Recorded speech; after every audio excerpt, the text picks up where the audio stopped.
정치원을 시작합니다. 국민의힘 박형수 의원, 더불어민주당 양이원영 의원 나와 계십니다. 두 분 어서 오십시오. 네, 안녕하세요. 안녕하십니까.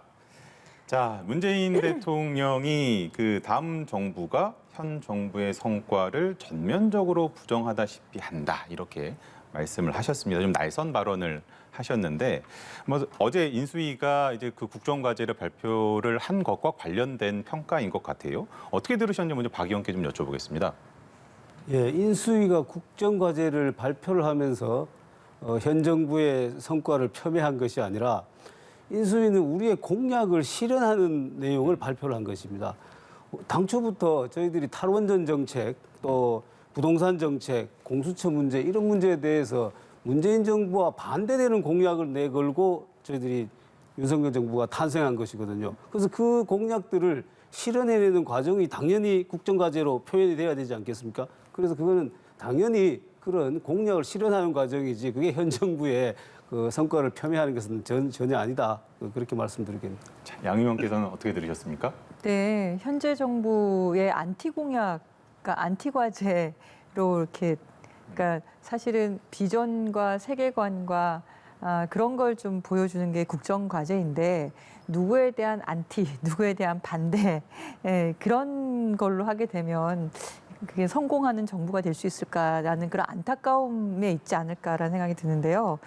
그 문재인 대통령이 아쉬워하시는 내용 중에 하나는 사실은 저희는 인수위조차 없는 상태에서 시작을 한 거잖아요. 네. 국민들의 열망을 안고 시작을 한 건데 그 5년의 절반 이상이 또 코로나19 감염병 대응을 위해서 각고의 노력을 좀 한 거고, 그리고 국내 총생산 그 GDP가 글로벌 그 12국가까지 끌어올라가고, 그리고 역대 세계 최대 수출 규모도 달성을 하고, 국가 신용 등급도 역대 최고치를 달성을 하고, 이런 어쨌든 성과들이 있는데 어떻게 보면 항상 그 방정립의 상태로 이렇게 얘기를 하시니까 그 섭섭함을 얘기하신 게 아닌가 생각이 들고요.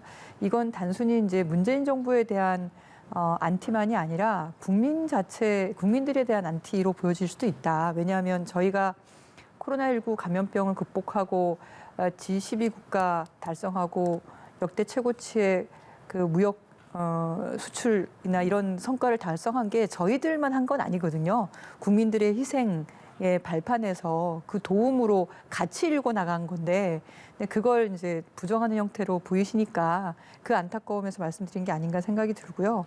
그리고 뭐 박형수 의원님께서 탈원전이나 이런 얘기들을 하시는데 사실은 그게 선거 때는 뭐 마케팅 전략, 선거 전략으로는 유의미할 수 있겠지만 한 국가를 이제 운영하고 특정 세력을 대표하는 것이 아니라 나라 전체를 운영하고 국제사회 속에서의 대한민국의 위상을 높이는 걸로 본다면 좀 더 합리적이고 냉철한 검토 속에서의 국정과제가 나와야 되지 않을까라는 생각이 듭니다. 특히나 뭐 탈원전이라고 얘기하는 거는 탈원전도 사실 트레이드마크처럼 보이긴 했지만 당장 원전을 제로로 한다는 정책이 아니라 재생에너지 중심으로 에너지 전환을 하겠다는 얘기였던 거고, 이 건에 대해서는 사실 그 국민의힘에 계셨던 분들도 그 지난 2017년 대선 때 다 동의를 같이 했던 내용이거든요. 네. 근데 그거를 탈원전을 폐기하겠다 이렇게 말을 하면 그럼 재생에너지를 늘리는 거를 포기하겠다는 거냐. 전 세계적인 추세를 거스른다는 얘기거든요. 그러니까 선거 전략으로는 타당할지 모르겠지만 글로벌 12국가로서 지금 재생에너지 100%, 아리백을 선언하는 국내 대기업들이 지금 삼성, 뭐 SK, 현대자동차 이렇게 나오는 마당에 재생에너지를 확대하고 에너지 전환을 하고 탄소 중립을 하겠다. 이게 방향이 돼야 되지. 탈원전을 폐기하겠다. 누구에 대한 안티. 이런 게 국정과제가 된다는 게 안타까운 거죠. 그런 차원에서 말씀드린 게 아닌가라는 생각이 듭니다. 알겠습니다. 박 의원께는 좀 추가로 여쭤보면은 그 문 대통령이 동시에 하신 말씀 중에 이제 현 정부의 성과와 비교를 받게 될 것이다. 뭐 이렇게도 좀 말씀을 하셨어요. 이것까지 같이 좀 말씀해 주실까요? 예, 그 지금 양이원영 의원님께서 지금 탈원전에 대해서 이렇게 길게 말씀을 하셔서 저도 거기에 대해서 몇 말씀을 덧붙일 수밖에 없는데요. 탈원전 정책이 단순히 문재인 정권에 그 반대하는 그런 명제가 아닙니다. 지금 탈탄소가 세계적인 지금 과제지 않습니까? 그러니까 탈탄소를 달성하기 위해서는 원전과 함께 갈 수밖에 없다라는 것이 EU, 미국, 일본 모두 지금 공통된 지금 그 과제입니다. 그리고 미국, EU는 다 그 방향으로 지금 가고 있는데 우리만 탈원전이라는 방향으로 가는 바람에 세계적인 추세에도 맞지 않고 이렇게 간다라면은 2050년까지 탄소 제로는 절대로 달성할 수가 없습니다. 그래서 저희들은 탈원전을 폐기하는 것만이 탈탄소를 달성할 수가 있고 또 산업 전체의 지금 경쟁력을 보더라도 지금 원전 산업이 지금 고사 위기에 처했지 않습니까?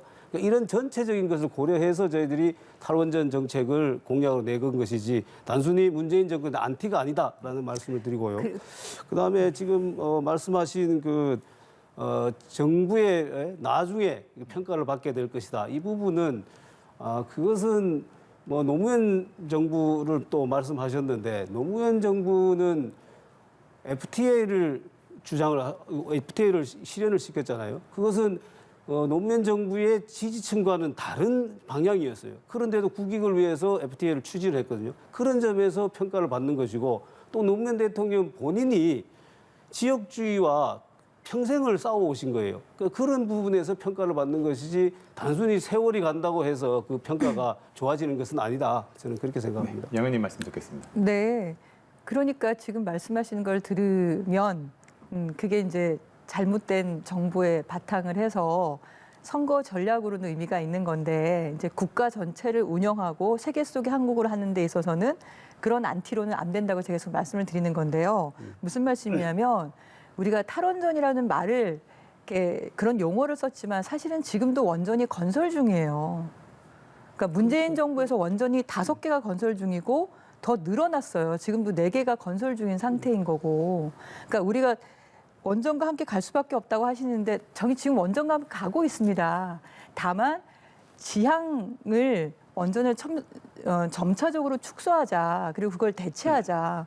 물론 탈원전 자체가 목표라기보다 우리가 좀 더 안전하고 그래서 에너지 깨끗한 전환 정책이라고 에너지 정책으로 가자고 하면서 그러면서 전력 수급에서 부족하면 당연히 더 할 수밖에 없는 거겠죠. 그래서 그 사이에 5년 사이에 심지어 재생에너지만 원전 18개 분량이 늘어났어요. 그러니까 그 과정에서 온실가스도 줄어든 거 아닙니까? 그 방향을 사실은 계속 가져가야 되는 건데 마치 이게 당장 정권 내에 몇 년 안에 원전을 제로로 만드는 그런 정책인 것처럼 이렇게 오해를 불러일으키는 일이 있으니까 제가 말씀을 드린 거고요. 자꾸 말씀하신 그리고 게 네네네.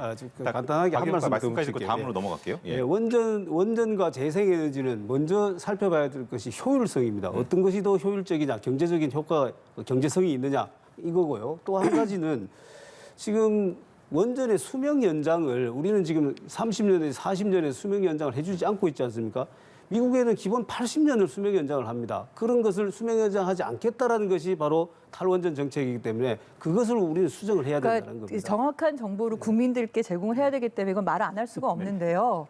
미국은 80년이 아니고요. 30년에 더하기 10년 또는 10년 또 아니면 20년 하게 되는데 안전 기준이 일상적으로 높은 그런 상태를 유지하기 때문에 그런 거고요. 우리나라는 원전에 처음 한번 운영을 하면 30년, 40년 전에 안전 기준이 그냥 유지가 돼요. 그래서 새로 수명 연장을 할 때는 거기에 맞춰서 하다 보니까 그렇게 길게 하지를 못하는 거거든요. 알겠습니다. 그런 제도적인 차이를 여기까지만 이해하지 그래서 못하면서 단순하게 말씀을 하시니까 알겠습니다. 이게 왜곡이 그거를 되는 거죠. 경제성 평가를 조작하기 위해서 원전 지금 산업 사건 알겠습니다. 있는 거 일본이 아니겠습니까? 원전 하나에 요 2조 원의 부분은- 돈을 들였어요. 그 부분은 네, 이제 3천억 첨예하게 가지고 수명 큰 연장한다고 맥락으로 하는데 부딪히는 부분이기 때문에 여기는 이제 넘어가서 그러니까 사실을 왜곡하지 네. 않으셨으면 좋겠어요. 다음 질문을 한번 드려볼게요. 이제 그 권성동 원내대표께서는 이제 문 대통령을 향해서 결코 자신의 꿈처럼 잊혀진 대통령이 될 수 없을 것이다.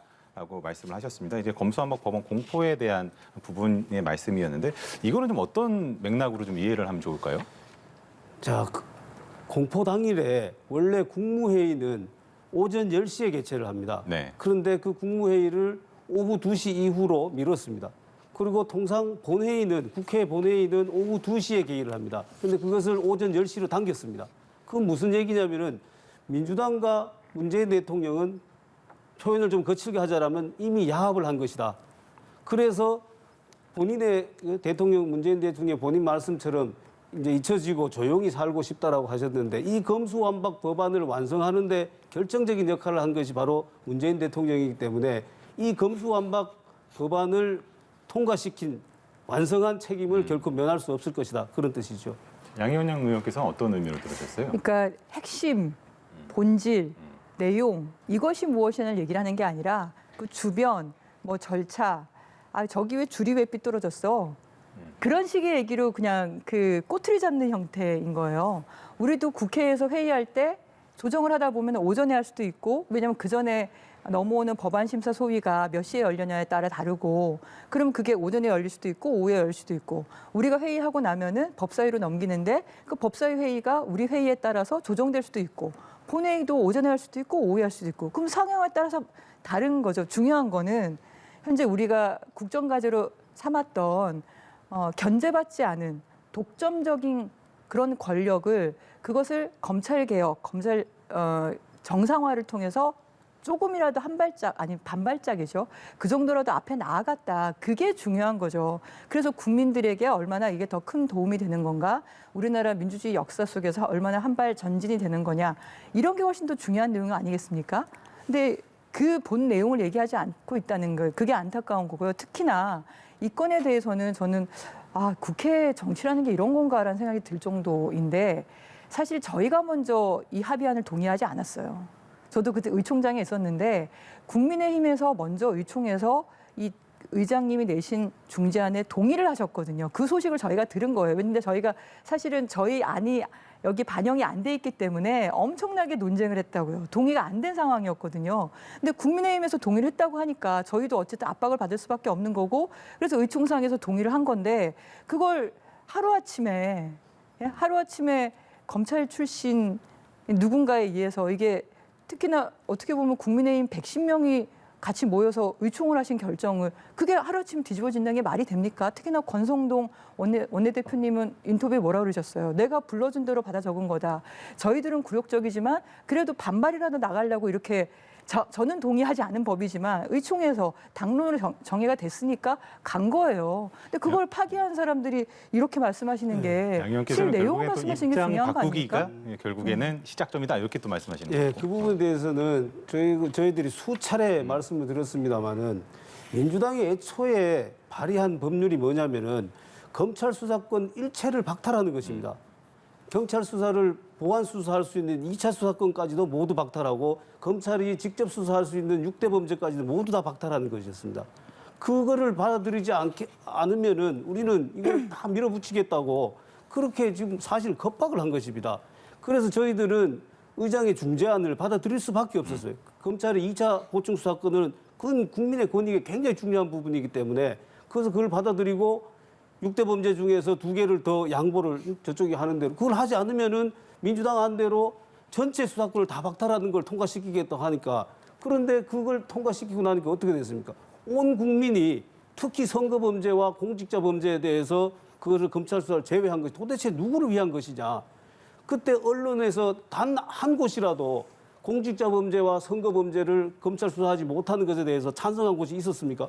이렇게 국민적인 저항에 부닥치니, 그러면 당연히 정치인으로서는 국민들의 뜻을 받들어서 다시 협상을 해야 되는 것입니다. 그러니까 그런 과정 속에서 이 중재안의 파기가 나온 것이지, 이게 우리가 이미 뭐 합의를 해놓고 협족했던 것이 그런 것이 아니다라는 것이죠. 근데 중요한 건 뭐냐면요. 그렇게 파기하신 다음에 또 협상에 들어오셨다는 거예요. 저희가 법안 심사 소위에서 그러니까 논의 합의한 대로 만들어서 넘겼거든요.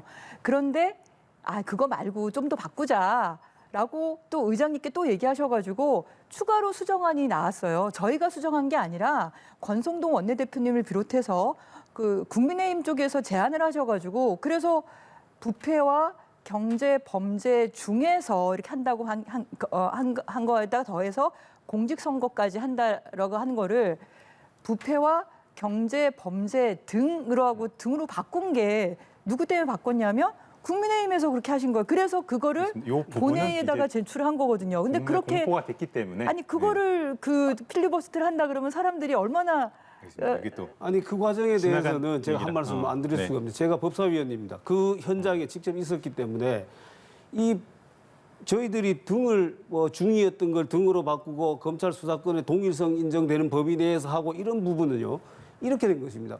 자, 법안을 민주당의 뜻대로 밀어붙이더라도 최소한 법률의 형태를 갖추려면은 이런 부분들은 고쳐야 된다라는 차원에서 우리가 얘기를 한 것이지 그 법안에 찬성해서 얘기한 것이 절대로 아니었습니다. 그것은 속기록에도 다 그렇게 기록이 되어 있습니다. 어쨌든요. 그 협상 과정을 같이 하셔놓고는 그걸 알겠습니다. 나중에 또 깨고 그럽니까? 이제 한동훈 법무부 장관 후보자 인사청문회 얘기만 마지막으로 좀 짚어볼 텐데 9일로 연기가 됐습니다. 네. 뭐 자료 제출 부실, 뭐 증인 퇴책 문제로 부딪히긴 했습니다만 청문회에서 다뤄질 가장 핵심이 어떤 게 될지 먼저 이제 한 분씩 먼저 말씀만 듣고 좀 마무리를 할게요. 원래 양희원 의원께서는 뭐가 좀 핵심 쟁점이 될 거라고 보세요? 참 여러 가지를 놀랬는데요.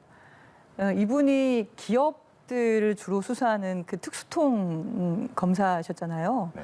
그리고 어쨌든 뭐 윤석열 당선인의 가장 최측근으로 조국 수사와도 어쨌든 뭐 관련될 거라고 저희는 미루어 짐작을 하는데, 근데 한동훈 후보자 본인은 거기에 비춰봤을 때 그렇게 깨끗했나?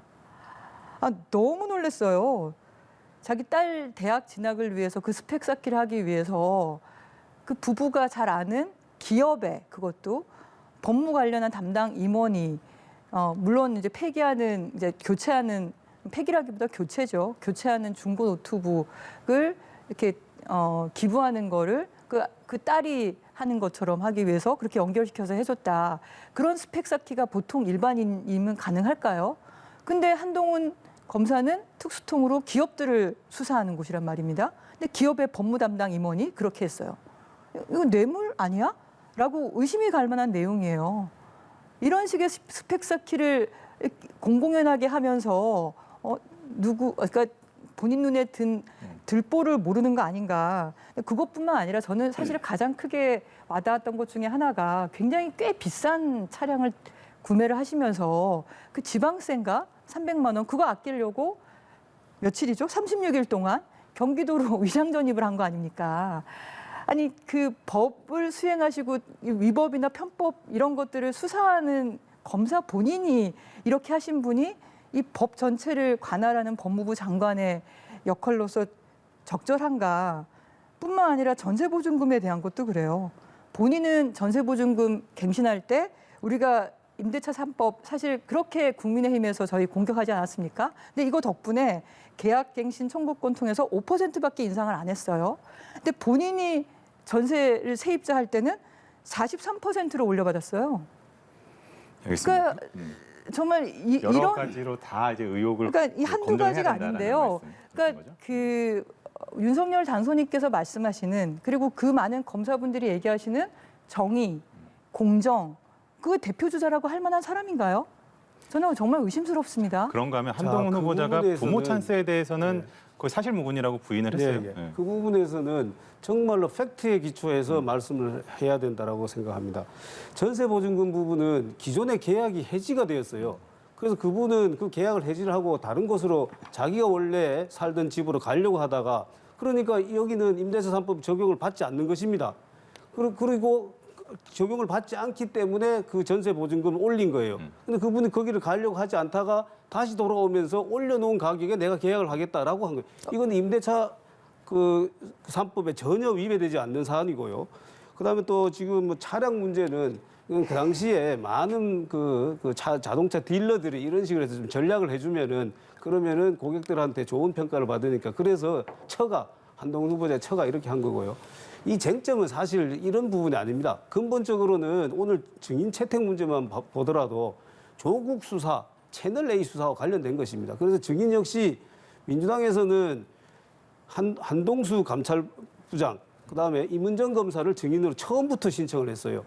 그런데 이분들은 아시다시피 이 부분에 대해서 채널A 수사에 대해서 끊임없이 한동훈 후보자와 반대 입장에 섰던 사람이고 심지어는 윤석열 당선자한테도 반대 입장에 섰던 사람인데 이분들을 굳이 증인으로 세우려고 하는 이유가 뭐냐. 결국은 새로 출범하는 정부를 흠집내기 위한 것 아니냐.